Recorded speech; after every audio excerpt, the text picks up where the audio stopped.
ஆத்திரம் தெரியாம பேசுறீங்க. கல்யாணத்துக்கு இடைஞ்சலா உட்கார்ந்துகிட்டு மாலையை வாங்கலத்துல விழுந்து கிடக்கு. யாதையா மாலையா மாலை? யோ தானா வந்த மாலை. ஓஹோ ஆமா தானா வந்த மாலை. ஆமா நீயா வீணா சத்தம் போடுத? ஆமா இல்ல மொப்பம் மோன மாலை குடுத்தியா?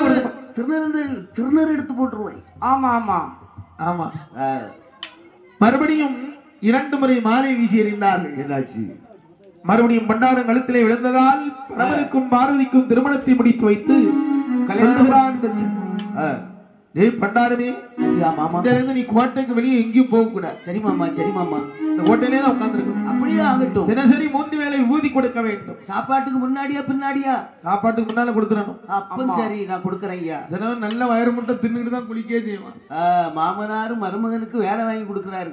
காலையில முழிச்ச உடனே நல்லா தூங்கி முழிச்ச உடனே நல்லா முதல்ல காலை கடன்கள் எல்லாம் முடிக்கணும். பக்லர் வேலை. சிலவன் 11 மணி ஆனாலும் நினைச்ச மாட்டான், எந்திரிக்க மாட்டான் ஐயா. அப்படியே கிடப்பான். நமக்கு கிழக்கரண்டியில உறக்கம் வருவா. இங்க இப்படி புரளுவான் பிள்ளை உண்டாகி கிடக்கவா மாதிரி வீட்டுக்குள்ளேயே கிடந்துக்கிடும். காலை தூக்கி ஒரு காலுக்கு மேல ஒரு சத்தி வச்சுக்கிட்டு தான். ஆமா யாரு வாராவே போறான்னு கவனிக்க மாட்டான். ஆள் வாரது போறதுன்னு அவளுக்கு தெரியாது. காலுக்கு மேல கால் போட்டுக்கிட்டு கொஞ்ச நேரத்துல மாறி நடக்காதெல்லாம் நடக்கும். ஆமா சண்டு சண்டு இப்படியாக அங்கே தினசரி 3 வேளை விபூதி கொடுத்து கொண்டு வருகிறார். ஆமா.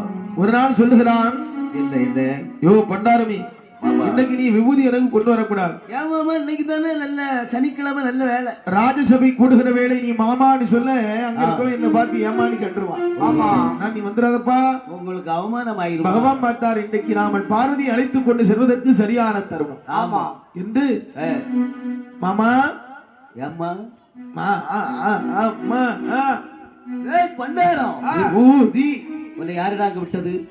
வெளியே போடா கவலாளி, வெளியே போடா பண்டாரமே சொன்ன உடனே பெதடியை பிடித்து பகவான் பார்வதி அழைத்துக் கொண்டு நேர கைலாசம் வருகிறார். அப்படி வந்து சிவனாரும் பார்வதி பார்வதியும் திருமணம் தான் முடிந்தார். சிவனாரும் பார்வதியை பார்வதி திருமணம் தான் முடிந்தார்.